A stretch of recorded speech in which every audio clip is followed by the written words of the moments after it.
What's next for most improved player? What do you got for me there? Most improved player, I probably have Zach Lavine. Zach Lavine has been just outstanding this year. I mean, just looking at his stats this year, he's almost averaging 29 points a game this year, averaging over 52.5% from the field.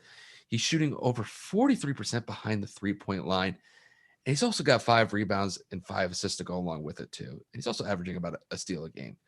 For me, I thought Zach would kind of be more of like a solid average player, maybe averaging around at best, maybe like 20, 22 points a game, probably at the highest point of his career. But I will say this, ever since he's been with the Bulls, probably since, let's say 2018, 2019, he has taken leaps and bounds in his career. I mean, really, ever since that ACL tear that he suffered a couple years back, he's been outstanding. And he's been really that shining star on Chicago. Honestly, I thought Kobe White could have been maybe that shining star for Chicago, but what kind of My dog out here hooping. Don't disrespect Kobe like that. But I didn't see Zach Lavine really rising to the level that he is. He's an all-star this year. Could have arguably been he was a reserve, correct? This year, I thought he was going to be a starter. Yeah, because he could have been a starter for the Eastern Conference this year.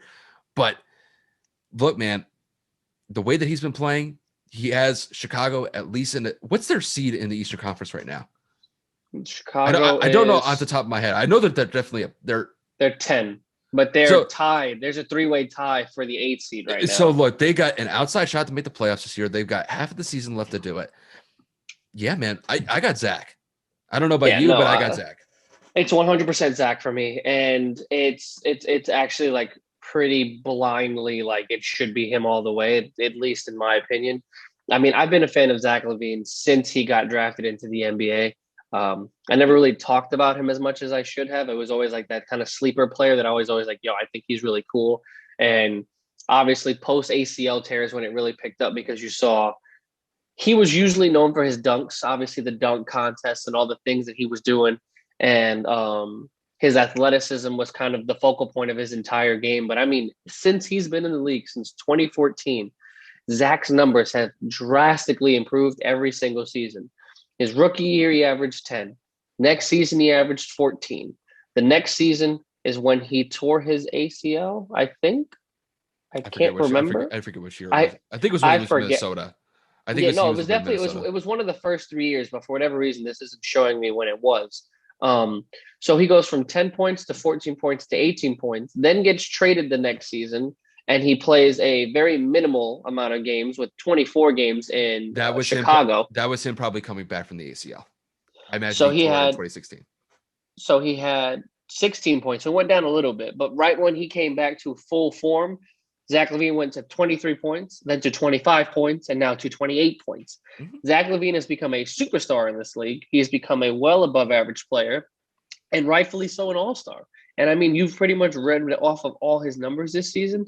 He's leading Chicago back to some form of relevance since Derrick Rose. They're not like a top seed or anything, but people are talking about the Bulls, not because of Michael Jordan, not because of Derrick Rose, but because of Zach Lavine and Kobe White. And Zach leading the charge. He is pushing in every aspect of the word to get them to the playoffs. And I think that he needs to be rightfully, he needs to be rightfully, what's the word I'm looking for? Rightfully.